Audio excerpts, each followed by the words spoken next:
안녕하세요. 하모니 여러분, 좋은 아침입니다. 상담을 하다 보면 지나치게 타인의 눈치를 보면서 힘들어하는 사람들을 많이 만납니다. 또는 지나치게 눈치가 없어서 사회생활에서 외톨이가 되는 사람도 종종 만납니다. 인간이 의사소통을 하는데 언어가 차지하는 비중은 고작 7%에 불과하고 나머지 93%는 몸짓, 표정, 말투, 자세, 태도, 옷차림, 매너, 배려 등 비언어가 차지하고 있다고 합니다. 눈치는 한국인의 대표적 비언어적 소통 방법인 거죠.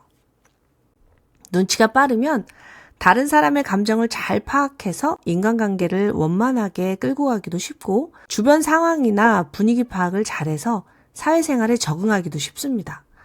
그래서 눈치가 빠른 사람들은 사회적 상황에서 갈등을 피하고 좋은 인간관계를 유지할 수 있습니다. 그러나 뭐든 적당한 게 좋습니다. 지나치게 타인의 눈치를 보게 되면 삶이 피곤 그 자체가 되어버리기 때문이죠. 그런데요, 눈치는 주는 걸까요? 받는 걸까요? 저 사람이 눈치를 너무 줘서 힘들다. 이렇게 결정을 해버리면 우리는 아무것도 할 수 있는 게 없습니다. 타인의 삶을 우리가 통제할 수 없기 때문이죠. 그러나 내가 너무 눈치를 많이 보고 있는 것은 아닐까? 라고 생각하는 순간 삶은 달라집니다. 적어도 내 삶은 내 맘대로 선택하고 바꿔나갈 수 있기 때문입니다. 자, 그러면 우리, 즉 한국 사람들은 왜 이렇게 타인의 눈치를 많이 보는 걸까요?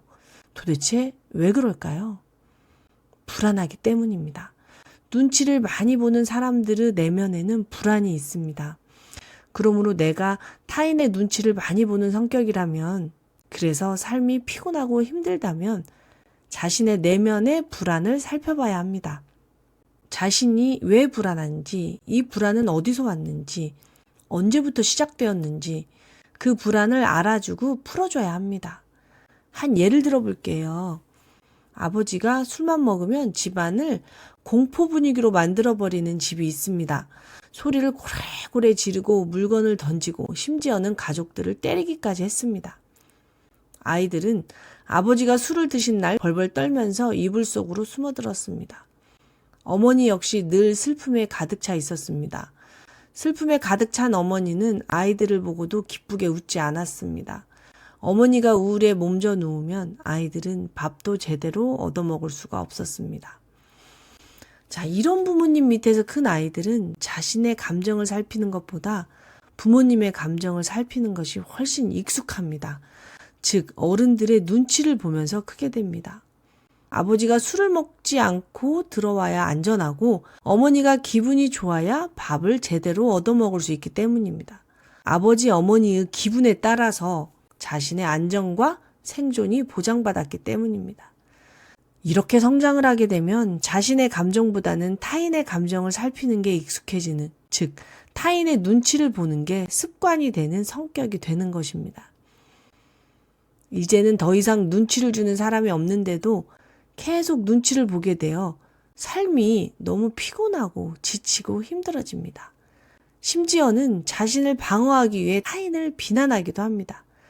저 사람 때문에 너무 힘들어. 저 사람은 나쁜 사람이야. 라고 말이죠. 그렇게 되면 정상적인 인간관계를 맺기가 힘들어서 점점 더 홀로 고립되게 됩니다. 그러니 눈치 때문에 너무 힘들다면 자신의 불안을 살펴보세요. 그리고 타인의 감정을 책임지려 하지 마세요. 더 이상 자신이 부모님께 사랑받지 못하는 어린아이가 아님을 알려주세요. 자신의 사랑과 연결하세요. 자신의 사랑과 단단하게 연결되어 있으면 타인의 감정에 그렇게 많이 휘둘리지 않습니다. 하모니 여러분, 오늘도 마음은 풀어주고 생각은 바라보며 몸은 보살피는 좋은 하루 되세요. 마생몸 청진!